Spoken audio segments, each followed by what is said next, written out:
Put it on, girl. Let me see it. Put it on, girl. Let me see it. Welcome to Accidentally Informed, where we can't guarantee that you'll learn something, but actually today we can. Oh, absolutely today. Yes. How you doing? You look beautiful. Well, thank you. You look beautiful as well. We have such a jam-packed day. I think we just dive right in. Girl, I'm so excited about this. You know, I am a political junkie, political nerd. That's all I watch. You can ask me about the reality shows. I have to go study that. You can ask me about the newest movies. I'm like, wait, what? I'm always late, but not today. So I'm not home. I'm on the road with my play, but we're going to get into that later because that is not the priority. So let's just get straight into our guest. We have a very special guest. He's a man who's told me a couple months ago that he'd be on our show. He gave me his word, and today he is fulfilling his promise. Please welcome to Accidentally Informed House Democratic Leader, Hakeem Jeffries. Thank you so much for joining us. Good evening, good evening, good evening. What's up? Great to be on with both of you. Oh, Congressman, we are so lucky and honored to have you. A man of your word. Well, listen, your word is your bond. That's how I was taught growing up. That's right. That's right. So I was it's an honor to be on. I'm pleased that you all have found the space. A lot happening in America, of course, in the world, and look forward to our discussion. Absolutely. Okay, so let's get into it. We have a lot to get into. So first, Newark Airport has been in the news a lot lately, from lost communication with planes to extended delays and even flight cancellations. Congressman, you blame the mess on Trump. Can you tell us why? Well, the situation at Newark is unacceptable, and it's complicated because you do have aging equipment.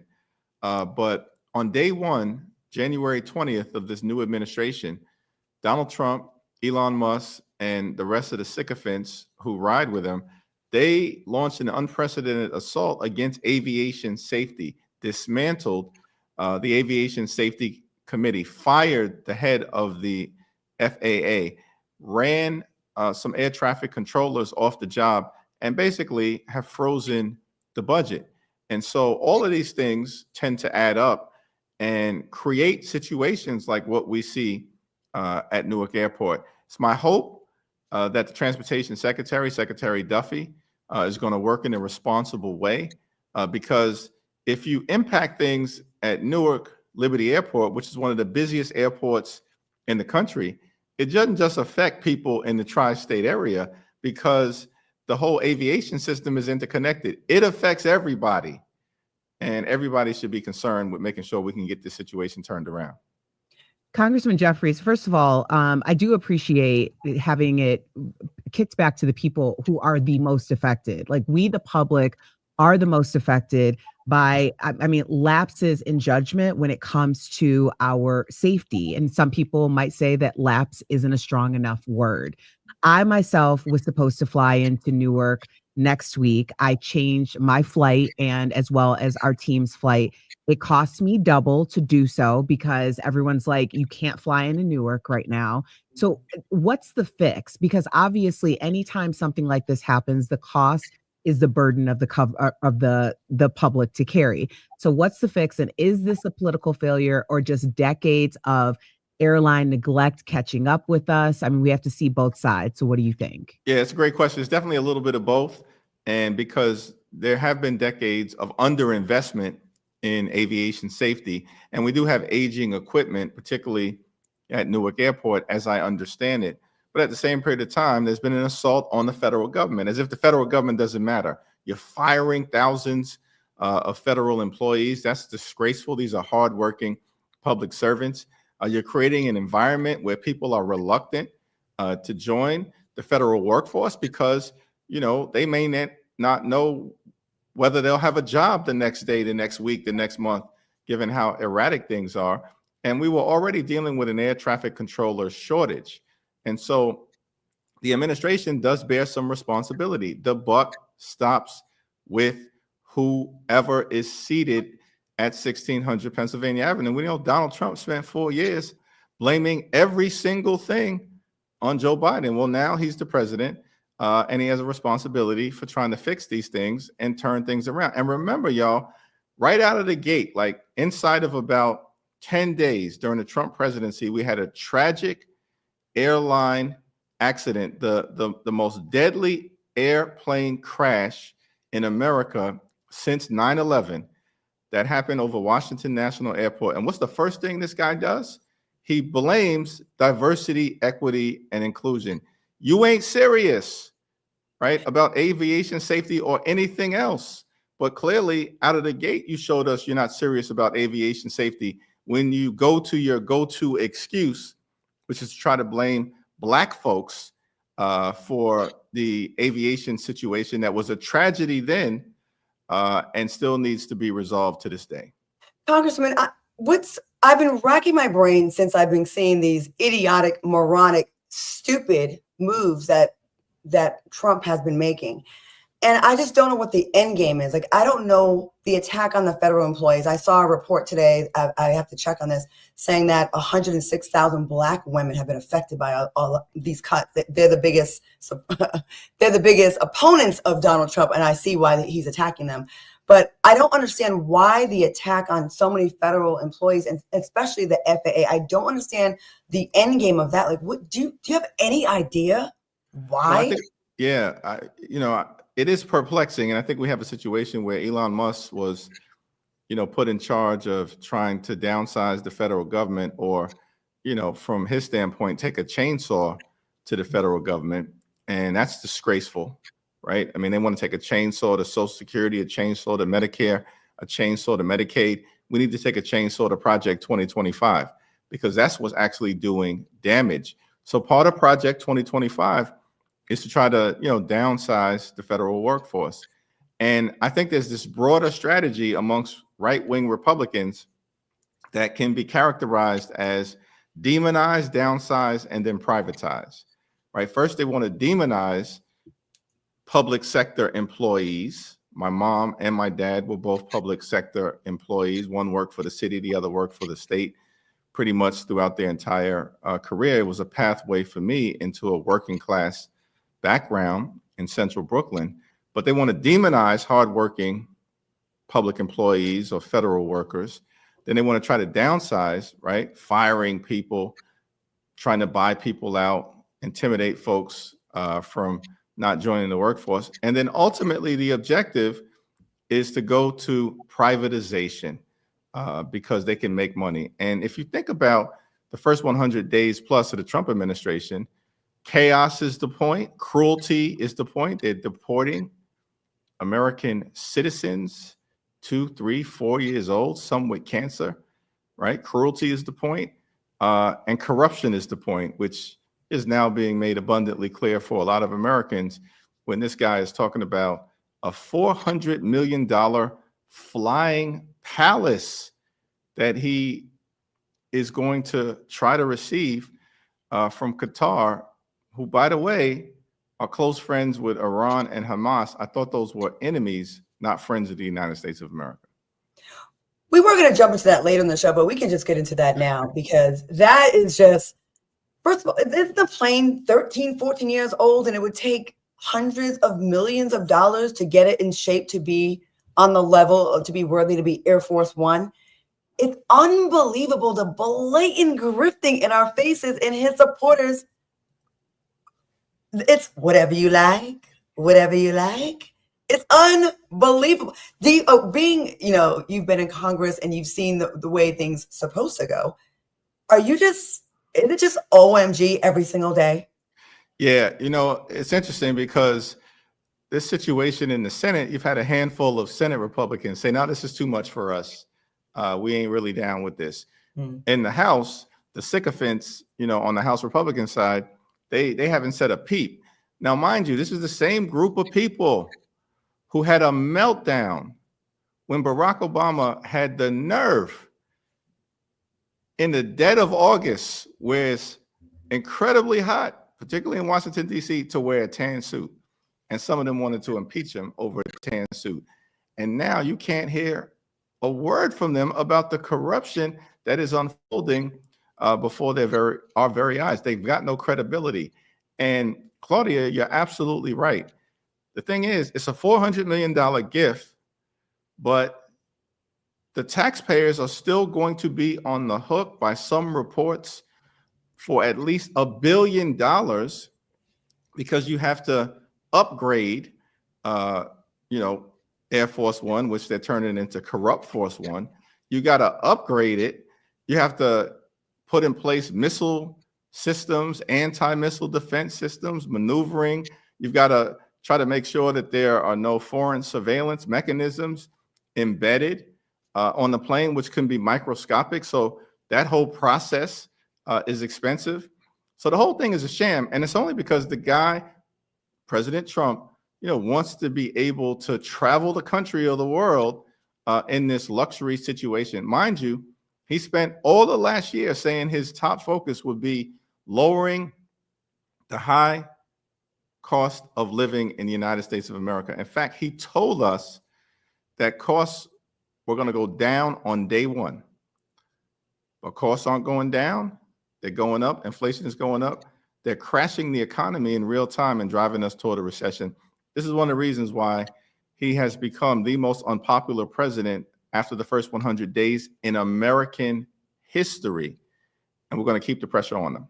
You know, Congressman, you said a whole word when we talk about just the hypocrisy between President Obama's administration versus Trump. And I mean, realistically, it goes back to, I often quote my father, but he would say, Erica, you can't do what they do. And that happens whether it's me and somebody else or the presidency at every level.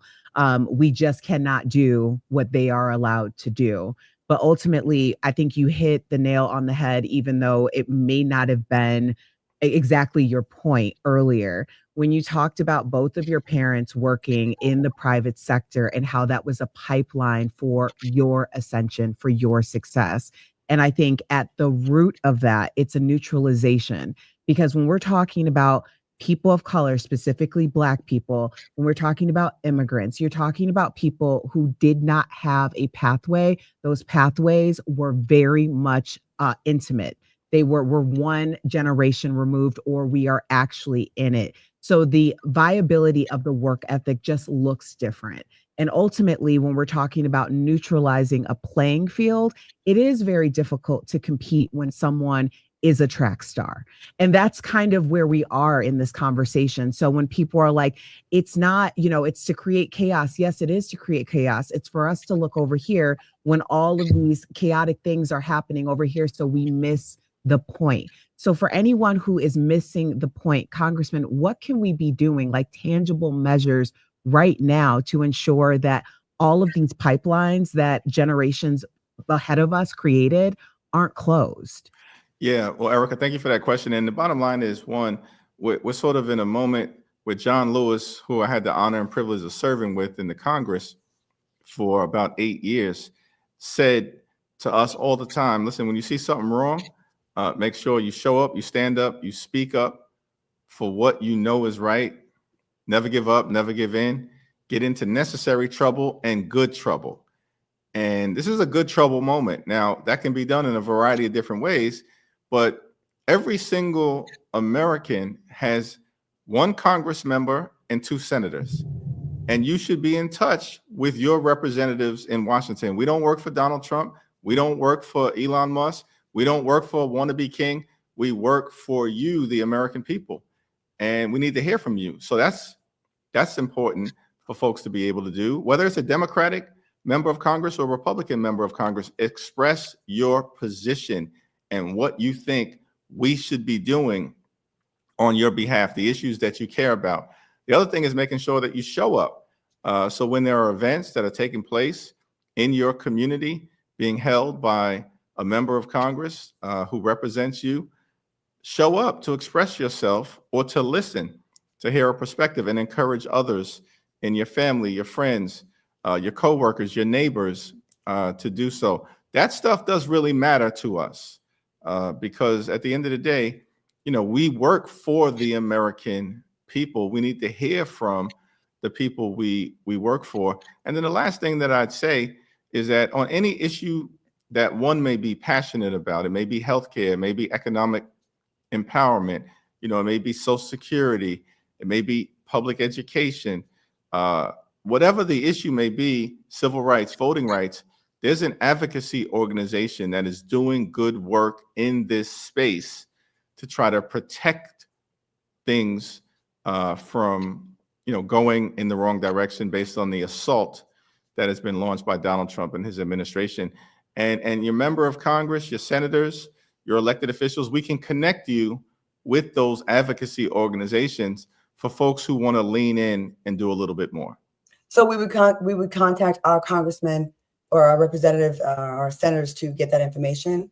Absolutely, and we can make sure that you get all that information to your viewers on issues that are important to those that you regularly communicate with, and that is something that's going to be required in this moment, as John Lewis and others would have us do. Well, you're not just talking the talk, you're walking the walk. Actually, when we met up, we talked about messaging and how things have changed now. Like the gone are the days of the politeness in politics. It's totally changed. It's gotten down to like wrestling almost. It feels like WWE now, as opposed to, highly educated representatives. I mean, the Democrats are still holding the line when it comes to, speaking with some sort of education and couth.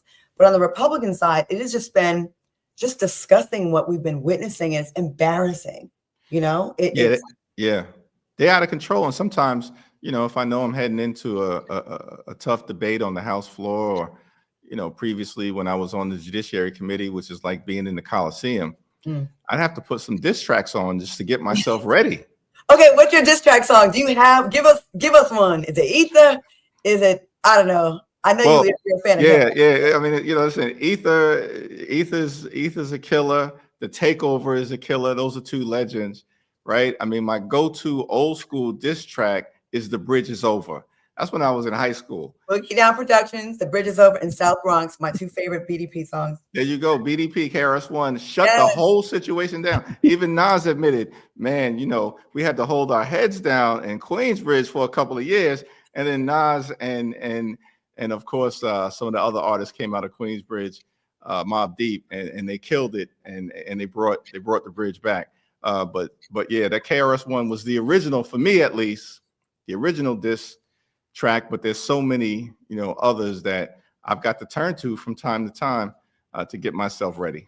I love the image of Congressman Jeffries getting ready to go battle with these stubborn old dinosaur Republicans, listening to KRS-One, listening to The Bridge Is Over before you go in like that.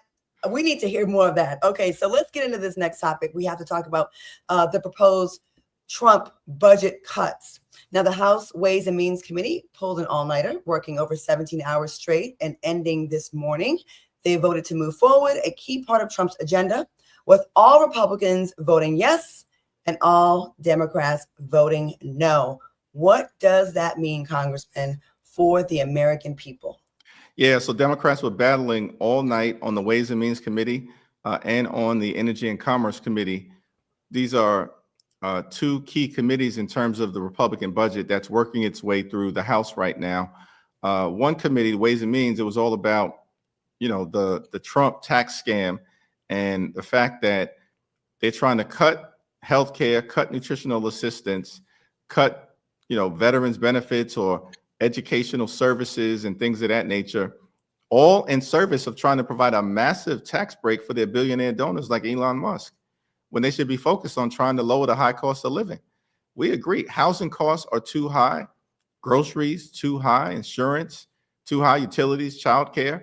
This is what we should be focused on, not actually making life better for Elon Musk and these billionaire MAGA donors who don't need the assistance at this point in time. They already got a big tax break back in 2017 during the original version of the GOP tax scam. So Democrats were a hard no in committee, and also battled it out on the Energy and Commerce side, which has jurisdiction over healthcare.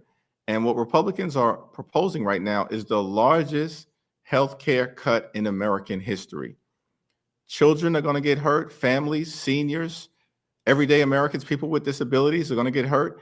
And by the way, whether you're on Medicaid or not, and 80 million people rely on Medicaid to get their health insurance. So that's a significant number of Americans. Every family has someone connected to Medicaid in some way, shape, or form, particularly, if you have a mother or father, grandmother or grandfather who are in a nursing home. The majority of people who get nursing home care rely on Medicaid. That includes middle-class families. And so if you devastate Medicaid, if you devastate healthcare, then what's going to happen is your hospital may close. That affects everybody. Your nursing home may close. That affects everybody. And it is really a matter of life and death. Your community health clinic or center may close. And so the Republicans have voted to advance the tax portion and the healthcare portion of the bill to the next stage. Ultimately, everything will go to one final committee, the budget committee, and then we'll have a big debate thereafter on the House floor. And Republicans have been accusing us Democrats of lying about their intentions. No, we ain't lying about your intentions.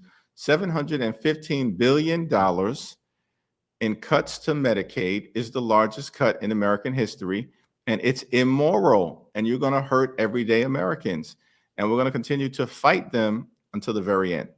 The recipients in red states, a large portion of them are in red states as well. I can't believe that these Republicans are just that bold. That's exactly right. They're hurting their own constituents. And you're talking about rural hospitals rely on Medicaid funding to survive. Hospitals are going to close in rural America in many Republican districts that are represented by these extremists on the other side of the aisle. They're hurting their own constituents. That's why you actually have a handful of Senate Republicans like Josh Hawley, I rarely agree with him on anything, who has said, I'm not supporting this bill because you actually are going to hurt working class Americans, including many that he represents in Missouri. So those are the facts. And we're going to fight as hard as we can. We only need 4 Republicans in the House to break from the other 216, right? There's a total of 220 in the House right now. We only need 4 Republicans to do the right thing, and we can stop all of this madness from happening. And that's what we're working on every day, every week, until we can get to a better place here in the country. I think obviously this all works hand in hand. There is a master plan. And I think when it really comes down to it, a lot of it does have to do with this idea of political gaslighting, but it also relies on people's ignorance. I remember 8 years ago when people were being interviewed in the streets and they're like, I'm against Obamacare, but they took my Affordable Care Act away. And it was like they had no clue that they were actually voting against their own interests. And that's by design. I mean, when we think about the dismantling of the Department of Education, that's what this is all coming down to.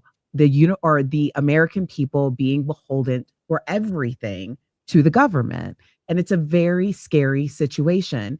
Now, I know Claudia mentioned earlier, leader, that you walk it like you talk it, but you also stand it like you talk it, and you sit in like you talk it, because you held a 12-hour sit-in to protest Trump's budget cuts.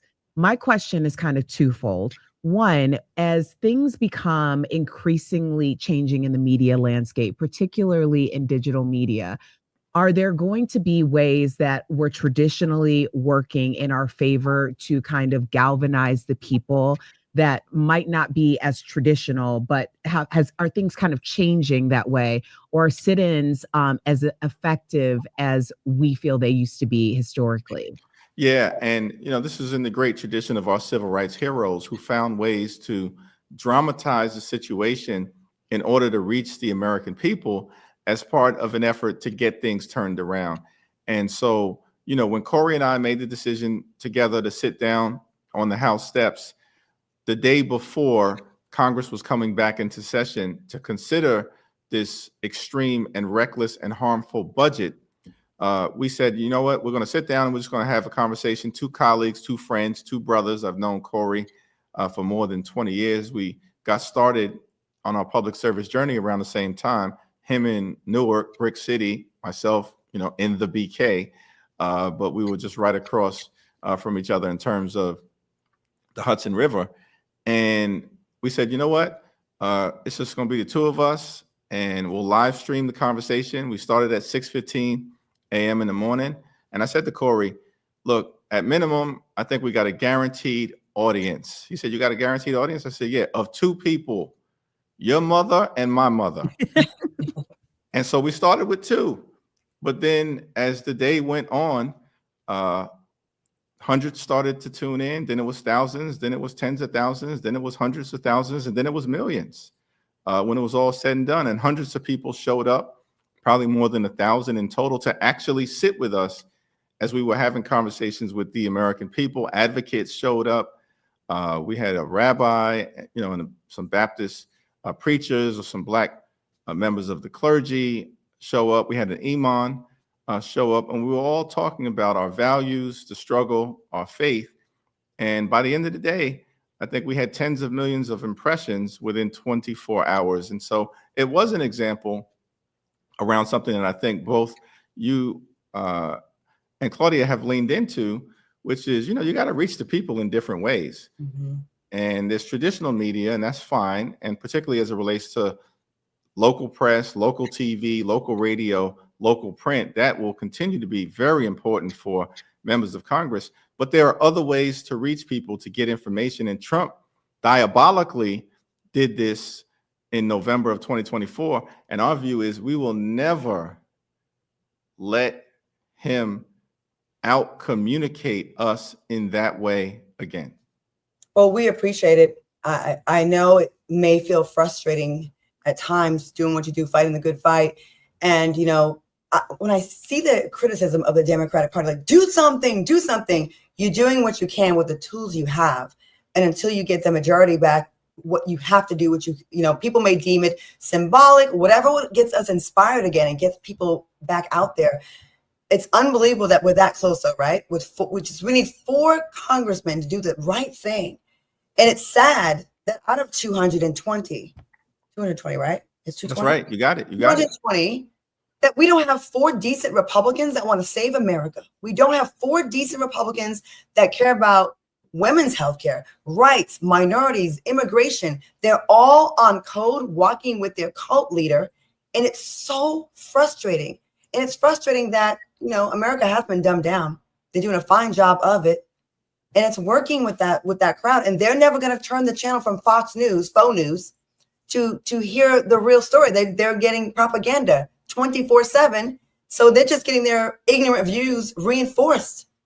And that's, I know it's got to be frustrating for you. No, it's interesting because, listen, our view at the end of the day, we're going to try as hard as we can to find 4 people to conduct themselves in an enlightened fashion over these next 18 months to stop bad things from happening and joining, with us as House Democrats to do that.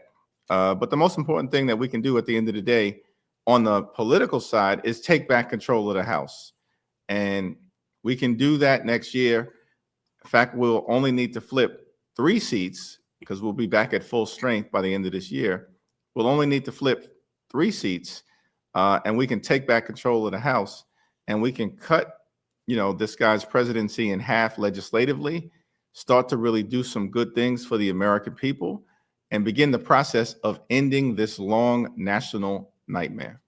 We're definitely going to do our part. I know you have to go, but just one last question, if you don't mind. Sounds good. Okay. This headline we have to ask you about. Very vocal, love her. Representative Jasmine Crockett was recently asked who she thinks will run in the presidential race in 2028. She said Dems want the safest white boy to run. Is this a fair critique or friendly fire? Yeah, listen, I actually think we're going to have a pretty big, diverse field in 2028. Now, we got to get to 2028, which means we better win in 2026, flip the House, lay the foundation to have actual democratic elections that work for the American people. So that's really my goal at this particular moment in time. But I think, whether it's Wes Moore, whether it's Cory Booker, whether it's Ruben Gallego, whether it's Gretchen Whitmer, whether it's Gina Raimondo, right? And then a whole host of other folks like Josh Shapiro and, Andy Bashir, You can just go down the list. The governor of Illinois, J.B. Pritzker. You're going to have a lot of folks who will be running in 2028, and it's going to be a diverse group because Democrats do actually look like what David Dinkins, the former mayor of New York, would call the gorgeous mosaic. And I think that's a good thing, but we got to get to 2028 by first getting to 2026, and that means doing what we got to do to take back control of the House. Well, we have our marching orders, that's for sure. I'm sorry, I'm in the middle of a storm. I don't know if y'all hear the thunder. I did hear that thunder a little bit. I thought that was like sound effects. It was working for you, given what you were saying. You know what? It's kind of symbolic, Erica, because we're in a political storm right now. We are. I was like, can y'all hear that? Because I am on the roof. Okay. Yes. Representative, Congressman, we really appreciate you coming to sit down with us. I know you're super busy, and I mean, if there's ever any time you want to come back, we would love to have you to get some messaging out there. Please use us as one of your tools out there. We have a lot of people that watch us, and we're growing every day. We're going to start doing live shows, and we really care. This show was born after the election for the 92 percenters, but it's not just for the 92 percenters. But we really want to address this. I feel like a lot of people just didn't really know what was going on and didn't really realize that our country could ever really go down this path. And now that we're here, we don't want to let it slip further than it already has. So we want to do everything that we can do. So we appreciate you so much. Well, we thank you both. Appreciate you, and go Knicks. I'm a Celtics fan. Listen, I rock with Jason Tatum. I wish him nothing but the best. But the boys in orange and blue are doing their thing, and the city is on fire right now. No, it's good for the Knicks because y'all haven't been good in a really long time. So that's real talk right there. I'm sorry. Thank you so much. We appreciate you. Thank you so much. We encourage all of our viewers to please follow the leader, and please, he's doing some really good things. And I love your passionate speeches. You go in, and no wonder you're a fan of KRS-One, and I get it now. It all makes sense now. Thank you both. Thank you so much. We appreciate it, Congressman. Bye. All right, Erica. That was so exciting. Erica, I didn't cuss one time. I was well behaved. It was so hard, but yes. You did good. I think you might be a professional. Well, let's not go that far. I was just tripping on the fact I was trying to say something, and then it was like there was like thunder coming through the roof. I was like, oh my God. Scary, right? I'm sorry I kind of talked a lot, but I was like, no, that was great. Interviews, having guests on this platform it's just elevated it in another way. And I mean, we have so many other guests coming, and a diversity of guests. I mean, we're talking like Anwar Wine, who is a coach for Black and brown women in dating. Like, we just had Tisa, but we're going to get into more Tisa Tells because I know that that's going to come up in our next story. Absolutely. All right, y'all. Thank you, informers, for tuning in. Like, they're all in the comments. Like, yes. We're elevating. We're going places. Okay, you're listening to Accidentally Informed. I am Claudia Jordan with my amazing co-host, Erica Cobb. Let's get back to more stories making the rounds. All right, y'all. Witnesses started testifying in the Diddy trial this week with Diddy's ex-girlfriend, Cassie, on the stand yesterday and today. What do you think about the bombshells being told? It's so gross. I know. Erica? I just mentioned Tisa Tells. We had her on last week, and she is just, an encyclopedia of knowledge. Mm-hmm. But she is in the courtroom right now. And at one point I was watching her coverage because, as I said, when she was on, when I was doing my daytime talk show, I used to go to her as she would read down like what the charges were going to be. And she was one of my sources to get some of that information. And Tisa broke down outside of the courtroom after being in that room listening to Cassie's testimony. Really? She is doing such a great job. I mean, Cassie's doing a great job, I can only imagine. But Tisa is doing such a great job of getting us the information in the now eyewitness testimony because she is in the courtroom. Cassie talked about all of the, atrocious ways that she was abused. Everything from having, chronic UTI infections to sores in her mouth and being forced for days on end in these freak offs. She talks about, how she was inexperienced at the beginning of their quote unquote relationship. Really, I'm saying at the beginning of the coercion and grooming. When I tell you, no one, regardless of the information that has come out since, no one will ever convince me that Cassie is complicit in any wrongdoing ever. I was with that girl the day before she and Diddy came out as a public couple. I interviewed her. We were supposed to go out that night. And I am telling you, every time I look at that picture of the two of us, all I see are two little girls, to be quite honest, myself included. And I was 23 at the time. We were children. She was a child. The idea that she didn't even have her first kiss and it was, forced upon her essentially at 21 years old, like that's the vibe that we were on at that time. People always want to over sexualize young girls and young women. Not everybody is experienced in that way. So the idea that she was basically shepherded into her most formative years of womanhood by a groomer who only sought to exploit her and abuse her. Just horrific testimony of having a plastic surgeon on deck at all times for when he was busting her face open. The details are horrific. And I'm seeing some of the comments, which I've been seeing on social media. Dishing It with D says the charges are for sex trafficking and racketeering, not abuse. Yes, we understand that. And people are saying, oh, this proves nothing. She was just freaky. They were just a freaky couple. She was into it. This is day 2, day 3 of an 6 to 8 week trial. If you don't think we're not going to get to that, then you're ignorant. We're going to get there. But Cassie is due to have her baby. Like basically it actually could happen any day. It's so they got her out there first. I don't think it's a bad idea to have her out there in the beginning of this to establish like his character or lack thereof and to talk about how powerful he was with controlling one's mind. I'm sure we'll get to the what he's being charged for.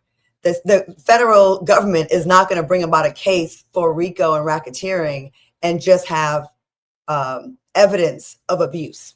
Like all these like Instagram lawyers that, legal experts, relax, we're going to get there. There's a whole lot of trial to go. But from what we've heard so far, imagine the tears, the heartbreak, the conversations that were being had in Cassie and Alex Fine's home when she talked about this to him. I'm sure he knew a lot of stuff because he was a trainer hired by Diddy before they hooked up. So he probably he's been around for quite some time. That was one of the things that Diddy allegedly was basically having him followed and threatened him as well. He's a real one. He is a real one. Because I cannot imagine having to bear witness to the person who I love the most in this world recounting a decade long of abuse. And I think and when you're talking about the social media lawyers and stuff, the average attention span is about 8.5 seconds. That's the reason why so many people thrive on these sound bites of information that comes from social media. But ultimately, what we're talking about is a slow roll on a case that a lot of people have the theory or will say all the time. It's not really a theory. I think the conviction rate is over 80%. But when the feds are after you and they bring you to trial, their case is already made. That is pretty much the prevailing sentiment. So the patience is going to have to grow on some of this because the first day of testimony, people were like, oh, the government doesn't even have a case. They're failing. And now the pendulum has swung in such a different direction. And a lot of it, yes, has to do with Cassie's testimony, but it also has to do with how Cassie's testimony is laying out the points of the RICO case. And that's what people aren't exactly connecting the dots on. But I do want to give Tisa Tells another, because the Jonathan Adi, no one was talking about Jonathan Adi. He was one of the, as she calls it, Schmex workers, who is a key part of this case. And she was the first outlet to discuss that. And everyone called her a liar and said she didn't know what she was doing and she was making up information. And now he is one of the governments, or one of the states, like star case or witnesses. So I think she's doing an excellent job. And for continued coverage from someone who is in the room, make sure that you are liking and following her as well. I saw people today like, oh, he's getting off. I'm like, whether he does get off, which I don't think, or does or does not, he's cooked. The details about this man's character are absolutely disgusting. There's freaky, and then there's demonic and sick. Insisting your girlfriend, someone you claim to love, find sex workers on Craigslist. Were they pre-screened for STDs? They were not, because she constantly was getting infected. Yeah. To the point where antibiotics didn't even work anymore. They lost the effectiveness. Sores in her mouth from being forced to give so much oral sex. Once the sex workers ejaculated, Diddy requesting for her to rub the semen on his nipples. What kind of demonic and sick stuff is this? That's not people making an excuse. Oh, they're just freaky. That's not freaky, y'all. That is the devil. And I heard that about him years ago, that he's the devil, and people that were in his camp, and his eyes, they turn black. And then I heard her say something about his eyes turning black. And I heard about abuse with other women as well, including Kim Porter, from our mutual friends. And yeah, what we're focusing on right now may not be the RICO and racketeering. What we're talking about the horrors that this young girl dealt with. And I just can't imagine, like, you have to be so far gone and so far controlled mentally to allow that, because who would want to have urine in their mouth? No one wants. Right. There's no amount of freaky that wants that. Okay, let's just put that out there. Well, I think it's also very much about the control of the situation. When people act like she had free will, which honestly goes into, like, more of the RICO or the actual the case in terms of my words are eluding me right now. The coercion. Sorry. Yes, but how the strategy was kind of laid out, that this was in fact a criminal enterprise, because in order to have free will, you have to have freedom. She did not have freedom. And if she were to run away, where is she to go?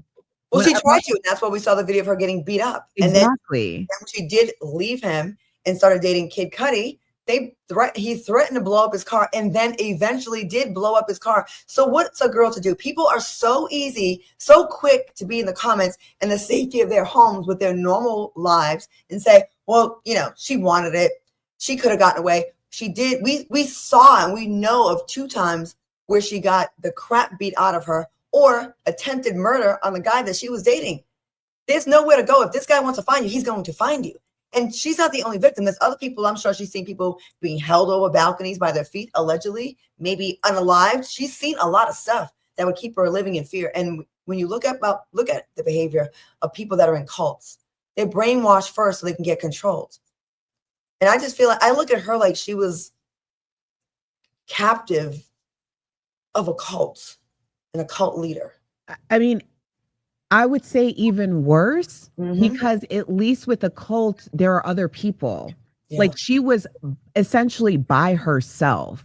I'll tell you, this just gives me, it really messes me up, because when I think about that girl, that night, that was the night that I found out that, and I was doing morning radio in Chicago, that the story was going to break, that she and Diddy were together. And I remember that night thinking a couple things. One, I'm a few years older than her.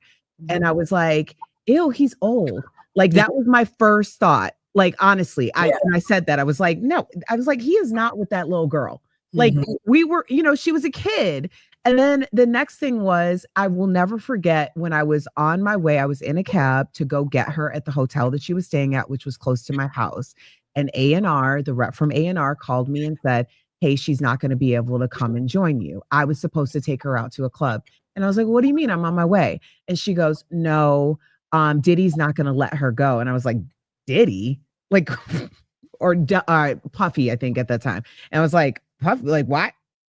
Why would he have anything to do with it? And she's like, well, I guess the story's going to break. So they're together. And I was like, no, they're not. And she's like, yeah. And he's like really controlling. He has security outside of her door and he's threatening. This is just, I mean, I'm telling the story based on how I remember it. I'm not even saying I know anything. I'm just telling you what I heard. She told me that there was security outside of her door. This was 1 or 2 days before they were public. And that was not the the balloon coming out was not the move. And then she said, yeah, he always has surveillance on her. And that was early. And that's okay. That's in the beginning before he feels like he owns her. Imagine 10 years in, 8 years in. I could not wrap my head around it. I could not wrap my head around it. I talked about this to anybody who would listen. Because I was like, at that time, I didn't realize the severity because, again, I was in my early 20s. I'm learning the world, too. So I was like, would you give up your freedom for private jets and luxury and a life of luxury? And my girlfriends were like, well, yeah. Because that's the natural response to people thinking that this is the dream. She's in a golden cage, whatever. But when you know what that requires of you and how much of you gets taken away, I mean, I am not surprised or shocked by any of this. And no one on their best day is ever going to convince me that she's guilty of anything other than trying to survive. Well, no one approaches you with, hey, I'm going to change your life and give you a life of luxury. You're going to be on private jets and have designer stuff. And I'm going to make make you a star. But I'm going to whoop your ass. I'm going to break your nose. I'm going to make you have sex with other men. I'm going to make you contract multiple STDs, allegedly. I'm going to assign you to a 10-album deal, but only do one so that I forever have control of you and I can continue dangling a carrot for the rest of your life. And I basically own you. And then you're so far gone that you don't know a way out. Then I'm going to get you hooked on drugs so you can make these bad decisions and it can look like you made them willingly and consensually, but really you were under my control. No one says that in advance. They gaslight you. I'm sorry. They breadcrumb you. They give you a little something. We've all seen What's Love Got to Do with It, Tina Turner and Ike Turner. Well, Cassie references that. Similar. On the stand. Very similar. I'm saying I feel like a lot of people on the outside looking in are very harsh on people that seem to have financially benefited or seem to have a lifestyle that you may think is good. And like, well, she deserved it. She knew what she was signing up for. I guarantee you that 19-year-old that met Diddy in a club or wherever she was did not know what she was getting herself into. No. When she met him. No. I mean, and I say this in a lot of different respects, but with all due respect, it is very difficult to judge a 360 situation from a 180 purview. And so I cannot listen to that. I can't listen to with D is being very vocal. Of course, they're not going to tell you that, Claudia, but you also have to use your own discernment. Okay. We've all, listen, everyone doesn't have it. Everyone doesn't have it. There are naive people. There are immature people. There are gullible people. That doesn't make them deserving of abuse. I hate when people blame victims because they didn't have discernment. They should have known better. There's no way you didn't know. Y'all got to stop with that. Why is it always about what she should have known? He's damn near twice her age. He should have known. He was the grown-up in this, the very accomplished, the very experienced grown man in the situation, dealing with a teenager. She was 19 when they first started. So that's what irritates me. I can manipulate someone that's 20 years younger than me very easily. I have life experience and I have game and I have a mouthpiece. Now, imagine a wealthy New Yorker man, successful in the music industry, which is the most evil, demonic, difficult to navigate business. You think you stand a chance against that as a 19-year-old naive girl that's like, oh my God, I can't believe I'm getting into the VIP section of a club. She was naive and young. And I think mentally, she probably stayed around that same mental age. I wouldn't be surprised. Yeah. Yeah. I mean, discernment comes with experience, and experience comes with years. So, you can have the discernment of a 19-year-old, but you're not going to be equitable to someone who's nearly twice your age. Also, people have to understand that predators have radars for victims. They Yes. know what they're doing. That's the reason why when people, and I hate when particularly, I hate when women make it seem like, well, I would never fall victim to it. It is Right. very victim blaming.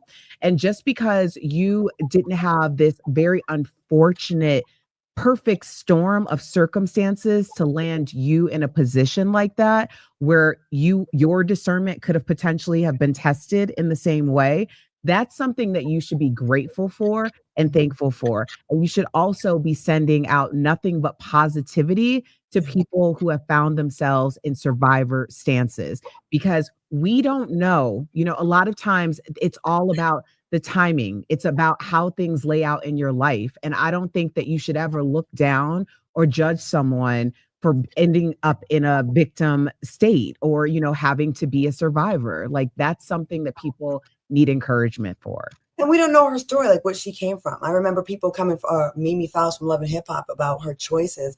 Mimi was abandoned at 13 by her mother and forced to walk down Hollywood Boulevard or Sunset Boulevard after her mother decided to choose this Church of Scientology over her daughter and did not know where her daughter would get the next meal from. She had to go be raised by the streets and just find people to go home with. And then to judge her later on, well, she's stupid or she makes bad decisions with men. Duh! If you don't have a healthy childhood or a healthy upbringing, it's going to show in your adult life. Miss Latia says, as a DV survivor, it's extremely hard to get out of the clutches of a man who thinks he owns you. And she also says, you have to be willing to risk your life to get away. Many don't live to get that far. This is y'all who can make a call and have a hit put on you like that. He blew up a man's car that went on a date with Cassie. Yeah. What do you think would happen to her if she got away and he found her? Oh, he breaks her nose again, rapes her again. Y'all got to stop this, man. There are some people. People are so quick to they don't want to blame. They want to believe women when they have claims against rich and powerful men that you admire who have contributed to the culture. It's a small fraction of actual rape and abuse victims actually come forward, and an even smaller fraction of those ever get a conviction or ever get justice. It's like 5%. I think it's 1% actually. It's very, very, very low. Okay, y'all can Google it. To have the nerve and the courage to come forward, I'll just deal with it on my own, and then to actually press charges, and then to actually get a conviction, and then for them to actually get some sort of meaningful sentence, very, very rare. So I don't think many people would risk going through the public shame, the embarrassment of all of this if they weren't standing on something on principle and they weren't telling the truth. I just want to do a PSA to anybody who is a victim shamer or blamer. It tells the world something about you and your struggle and foundationally who you are in a way that I don't think you really want your business out there in the streets. I already know exactly who you are, what you on, what you about. And I don't think that is the projection that you're aiming for, but that's what you're giving. So I would really think long and hard and understand that your daughters are watching, your mother is listening. People, women and men around you are coming to the same conclusions about your character and the fiber of your moral compass. That's what it's giving. And stop thinking that people deserve what they get if they have benefited financially. Well, she got 20 million. Oh, well, she knew what she was doing. She was just trying to get paid. Really? Do you think she'd rather have $20 million or a lifetime of the world knowing about all these embarrassing facts about her? I bet you she'd want her peace. And that 20 million is not going to cure her. It's not going to heal her. But her career was definitely taken from her, from one of the biggest producers in the world that promised her a 10-album deal. She made one. She made one. And he held that over her head for many, many years and kept her as a hostage. Miss Ladia is sharing a lot with us as far as like not knowing people's stories. I just want to like say thank you for, being transparent in the comments. She said, yes, I lost my mom at 10, heroin addiction, lost my dad and ended up in the arms of an ill-intentioned man. Pregnant at 13, all that plays a part in your decisions when you're looking for love. Textbook. And it's always in our community, especially with Black women, when it's a Black woman against a Black man, it's always like, well, try to take a Black man down and let's hold on before we believe these things about our idol. But very, very quick to demonize the woman and say she's a money hungry whore and she knew what she was doing and it was her fault and she did this and she asked for this. That is what's frustrating. Okay, we have we got a super chat. Square Biz 72 said, please allow me to recommend the following content creators: Queen Sheba Darling and Erica De Niro TV. These two ladies will be excellent for one or two of your topics. Thank you so much. I'll screenshot that. We appreciate that. I just want to give positive energy to Miss Latia. Transparent. Like, I think that people who can be transparent with their testimony is so powerful. Mm-hmm. And I think when we started this platform, we talked a lot about the 92%, and it is so important that we come together, particularly now. And we need to be a source of peace and protection for one another. And when we're putting our protections behind the wrong people, I don't care who they are or what they look like. If we are putting our protections and silencing communities in order to let them thrive, knowing that they have demonic spirit and energy and they are making our community sick, we are no better. The people who are around this man, whether you think that it's a RICO case or just a simple, I love the idea of simple DV. Just a DV case. Whatever you think it is, you know that it's wrong. And you know that people deserve protections against people who are predators in our culture and in our streets. So, I mean, we just got to do better, because by looking the other way, that's how everybody stays sick. The resistance to want to hold these men accountable for the longest. R. Kelly, we all knew it was like the worst kept secret in Hollywood. We all knew about it, right? With his abuse. And people loved his music so much and loved his contribution to music so much. They went so far as to blame everybody but him. Yeah, it was the parents. They sold the kids. Now, there's some responsibility with the parents, but the parents didn't rape those girls. Parents didn't beat those girls. They may have played a part of putting them in a bad situation. But why is it so hard? Like, blame the parents, but also blame R. Kelly. Like, they twist themselves in pretzels to not blame the person that they're a fan of. And this is not just a domestic violence case. It's not. It's more to it. There are, we're going to get to the RICO and the racketeering, but this is a lifestyle. And if you're guilty of doing these horrific things to a woman, why would you think that a RICO or racketeering charge is so beyond the pale? Why? They were moving people across state lines, and the prosecution will show this is the federales. This isn't some local prosecutor for your city. Okay? Feds. 90% success rate, 95, I believe. It's up there. It's over 80. It's over 85. Yeah. They don't waste their time and want to get embarrassed by losing cases. So if they're coming for you, they have a lot and they've been watching for a long time. Anyways, we got to go, right? We do. I know we had, can we just quickly touch on this Meg Thee Stallion, Tory Lanez? Just really quickly, because I know we only have a couple minutes, or our producers are going to start throwing stuff at me. Do you want to just give a quick? Sure. I was going to tease it for next week, but it is timely in today. So on Monday, Tory Lanez, the man serving time for shooting Meg Thee Stallion, was stabbed more than a dozen times in prison. He is in critical condition. His lung collapsed, and he really had, he had some severe injuries. Now, today, his lawyer revealed new information claiming that Kelsey Harris's former bodyguard told them it was Kelsey who shot Megan, not Tory. Erica, if this is true, why wasn't this discovered at trial? Well, I don't believe it to be true. And I believe what the strategy at this point, first of all, I do not want to see anyone be physically harmed. I don't. That's the whole point of how we got there or got here. However, can I please just say, let's not relitigate this and use this incident as a catalyst to relitigate in the court of public opinion. And they're already coming for Meg. They're already coming for Meg because. Right. And ultimately because that's exactly what the whole thing is about, right? Like if we can vilify Meg the Stallion and put her in the same position that she was in as a victim, the vilified victim, it's crazy to me. There's never a perfect victim, but especially when it comes to Black women, the vilification of victimhood. It is so disgusting. And I don't know if this is something she's going to have to battle for the rest of her life, but the 92% should be saying, not on our watch. Yeah. And, you know, to Tory Lanez and his entire team, if you're an innocent man sitting in prison, then I feel for you. And I would want you out immediately. But you've been in prison for what, 2 years now? A year and some change? He's been there for a while.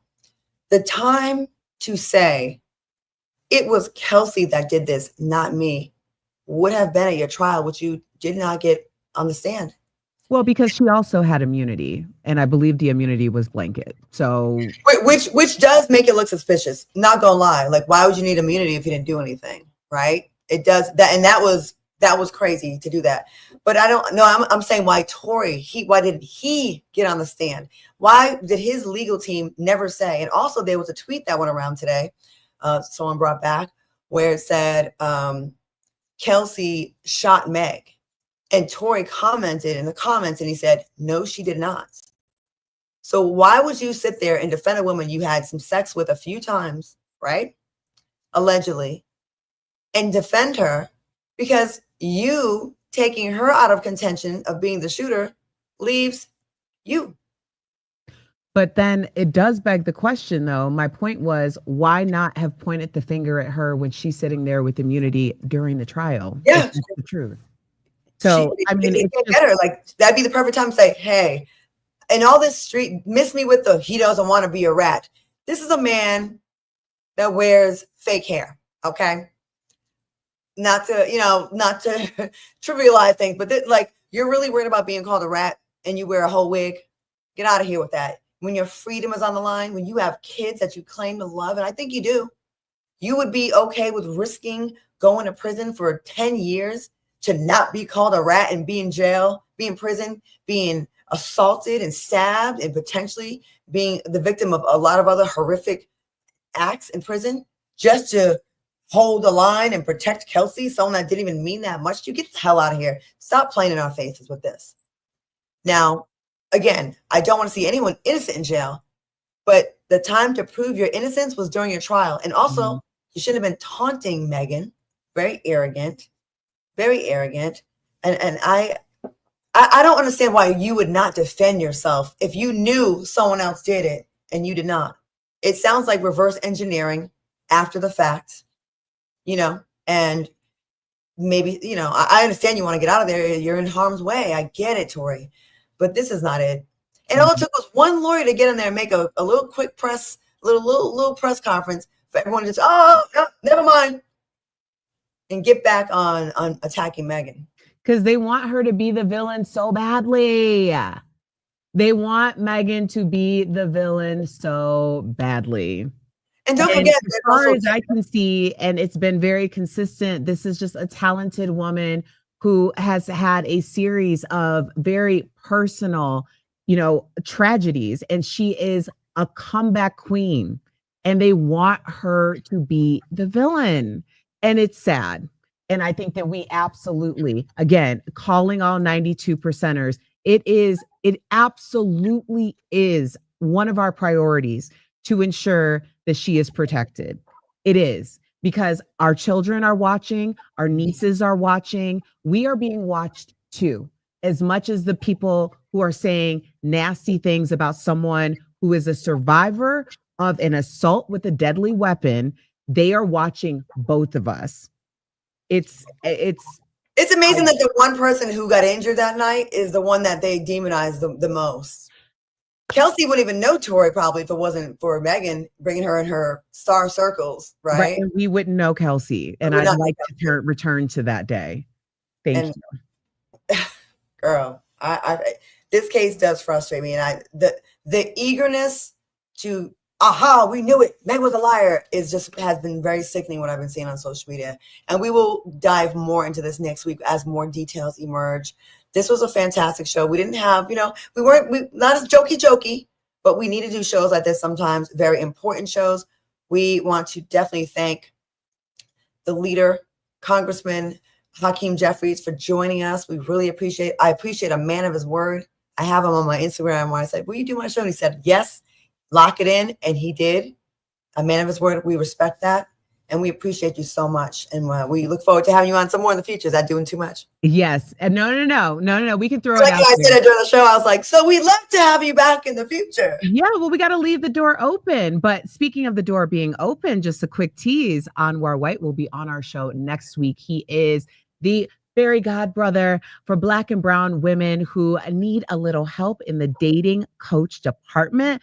So informers, if you are a single Black or brown woman, if you're a single person, give us some questions that you might have for Anwar, because he is the truth. And I am so excited to have him on next week. And Claudia, we have some very specific questions for you that day. So I'll see you next week.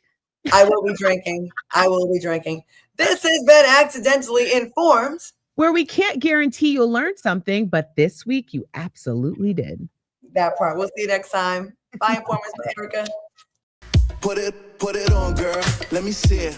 Put it on, girl. Let me see it.